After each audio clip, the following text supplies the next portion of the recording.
जय हिंद दोस्तों, आप सभी का स्वागत है। अगर आप मध्य प्रदेश के हैं तो इस चैनल को सब्सक्राइब जरूर कर ले, साथ में बेल आइकन को भी दबा ले। जी हां दोस्तों, आपको मध्य प्रदेश की ताजा और बड़ी खबरें रोजाना देखने को मिलेगी। माहौल देखते हुए किसानों के मुद्दों पर कांग्रेस का जोर। जी हां दोस्तों, आप सभी को बता दें, मध्य प्रदेश विधानसभा के बजट सत्र में मुख्य विपक्षी दल कांग्रेस ने सत्ताधारी भाजपा पर दबाव बनाने के लिए अभी से तैयारी शुरू कर दी है। विधायकों को उनके विषयों और सवालों के बारे में बताया जा रहा है। आगामी 22 फरवरी को सभी विधायक एक साथ भोपाल में बैठकर अपनी रणनीति को अंतिम रूप देंगे। इस दिन नेता प्रतिपक्ष कमलनाथ के आवास पर विधायक दल की बैठक होगी।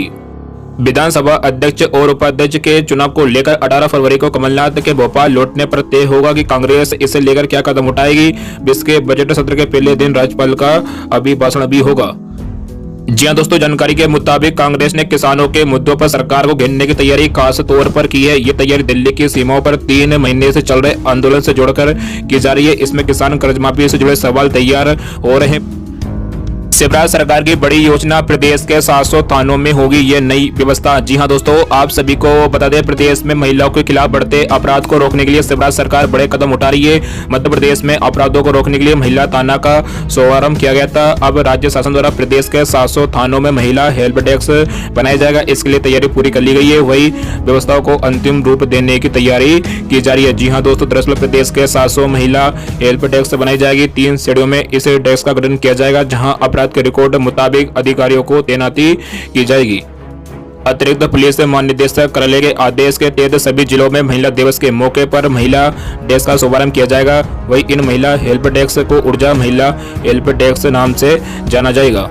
जी हाँ दोस्तों, महिला हेल्प डेस्क के प्रभारी संबंधित थाना के थाना प्रभारी होंगे। इसके अलावा पदस्थ महिला अधिकारी वहां का संचालन करेगी, जबकि प्रधान आरक्षक हेल्प डेस्क के समन्वयक रहेंगे। जिन महिला थानों में अपराधों की अधिक संख्या होगी उसे पहली श्रेणी में, जबकि उससे कम संख्या वाले अपराधों के थानों को दूसरी श्रेणी और सबसे कम अपराध संख्या वाले थानों को तीसरी श्रेणी में शामिल किया जाएगा।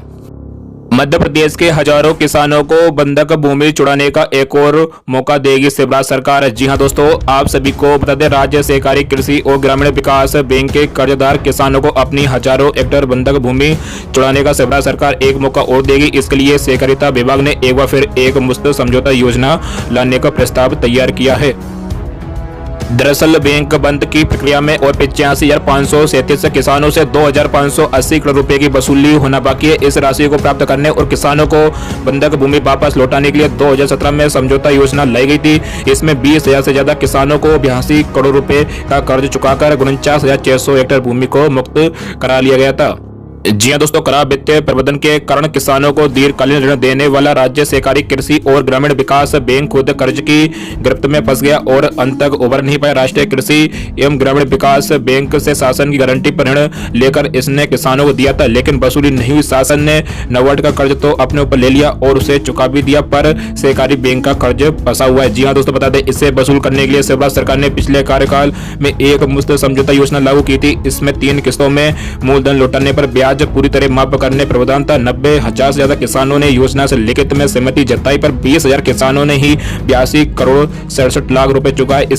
इससे किसानों को 213 करोड़ रुपए की ब्याज माफी मिली और 49,600 हेक्टेयर जमीन भी बंधक नहीं रही। जी हाँ दोस्तों, हालांकि योजना से जो उम्मीद थी वो पूरी नहीं हुई। अभी भी 38 जिला सहकारी कृषि और ग्रामीण विकास बैंकों को किसानों से 2,580 करोड़ रुपए लेने हैं। इसमें मूलधन लगभग 700 करोड़ रुपए है। 50,000 हेक्टेयर से ज्यादा भूमि बैंक के पास बंधक है। इसे छुड़ाने के लिए किसानों को कर्ज चुकाना होगा, जो बिना समझौता योजना के संभव नहीं है। यही वजह है कि एक बार फिर एक मुश्त समझौता योजना लाने का प्रस्ताव तैयार किया गया है, जिस पर अंतिम निर्णय कैबिनेट में लिया जाएगा।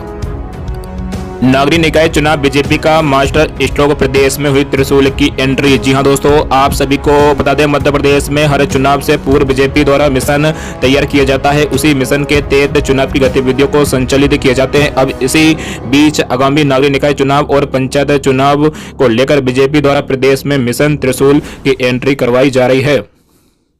दरअसल नागरिक निकाय चुनाव में जुटी बीजेपी चुनाव जीतने के लिए त्रिशूल नाम का एक मिशन तैयार किया। इस मिशन के तहत बीजेपी ने सत्ता, संगठन और जनप्रतिनिधि तीनों को मिलाकर चुनावी जीत की योजना तैयार की है, जिसके बलबूते बीजेपी नागरिक निकाय चुनाव में 50% से अधिक वोट बटोरने चाहती है। जी हां दोस्तों, वही इस मिशन के बारे में जानकारी देते हुए बीजेपी नेता हितेश वाजपेयी ने बताया कि इस मिशन के जरिए सत्ता और संगठन समन्वय स्थापित किया जाएगा। इसके अलावा जनप्रतिनिधि द्वारा बिगड़े गए वोटरों को संभाला जाएगा। इसके साथ ही जनता को बीजेपी की कार्यशैली से अवगत कराया जाएगा। बीजेपी ने इस मिशन त्रिशूल के लिए नागरिक निकाय और पंचायत चुनाव को लेकर मास्टर स्ट्रोक खेला है।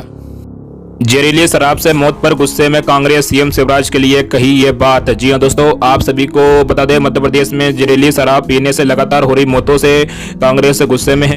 रतलाम और मुरैना के बाद अब छतरपुर में जहरीली शराब पीने से हुई मौतों पर कांग्रेस ने मुख्यमंत्री शिवराज सिंह चौहान पर निशाना साधा है। कांग्रेस ने माफिया के खिलाफ चल रही कार्रवाई पर भी सवाल उठाए हैं। जी हां दोस्तों, पूर्व मुख्यमंत्री एवं मध्य प्रदेश कांग्रेस कमेटी के अध्यक्ष कमलनाथ ने एक साथ 3 ट्वीट कर मुख्यमंत्री शिवराज सिंह चौहान पर निशाना साधा है।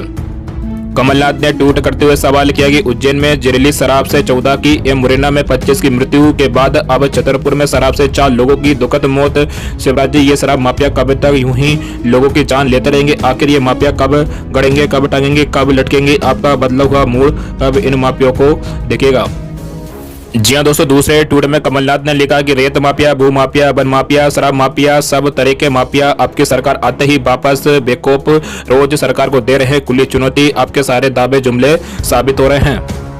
भोपाल से 7 जिलों के बीच चलेगी लोकल मेमू ट्रेन। जी हां दोस्तों, आप सभी को बता दें, इटारसी, बीना, गुना, ग्वालियर, जबलपुर, खंडवा और बैतूल से भोपाल आने जाने वाले लोगों के लिए गुड न्यूज है। भोपाल रेल मंडल में मुंबई मेट्रो सिटी की तर्ज पर लोकल मेमू ट्रेन चलाई जाएगी। इनके संचालित होने से अप डाउन करने वाले यात्रियों को सबसे ज्यादा सुविधा होगी। इसके अलावा ऐसे यात्री जो कम किराए में यात्रा करना चाहते हैं, सबसे अच्छा विकल्प मेमू ट्रेन रहेगी।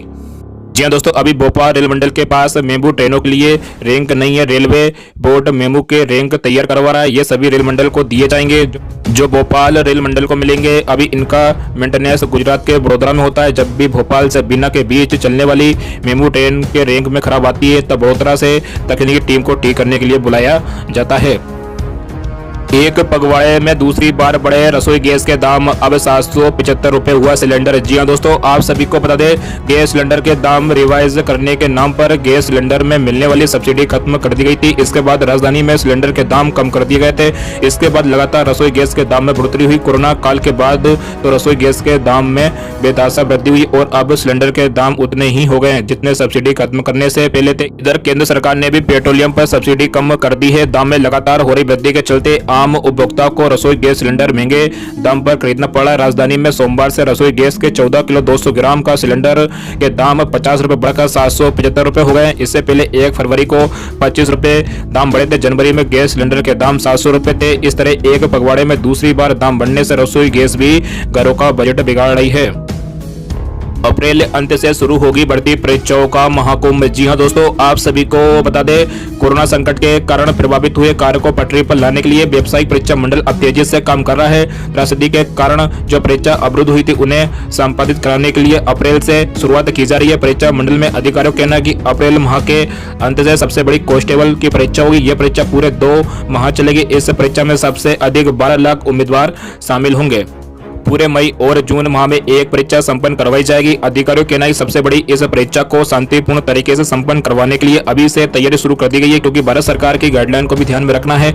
इससे कारण सोशल डिस्टेंसिंग का पालन करना भी बेहद आवश्यक है। नतीजन जहां परीक्षा केंद्र बनाए जा रहे हैं, वहां पर मापदंडों के अनुसार समस्त सुविधा जुटाने के लिए बारीकी से परीक्षण किया जा रहा है। जी हां दोस्तों, व्यापक में परीक्षा कार्य संभालने वाले अफसरों का कहना है कि प्रत्येक परीक्षा केंद्र की रिपोर्ट मांगी जा रही है। जिन कंपनी को जवाबदारी दी गई है, उसके द्वारा परीक्षा केंद्र पर हर व्यवस्था पूरी करनी होगी। सोशल डिस्टेंसिंग को दायरे को ध्यान में रखते हुए अभ्यर्थियों को बैठने की बेहतर व्यवस्था जब बनानी होगी, वही अन्य बुनियादी संसाधन भी जुटाने होंगे। अधिकारियों का कहना है कि परीक्षा के दौरान भीषण गर्मी पड़ने की संभावना है। इस कारण शुद्ध पेयजल प्रत्येक परीक्षा केंद्र पर होना अति आवश्यक है।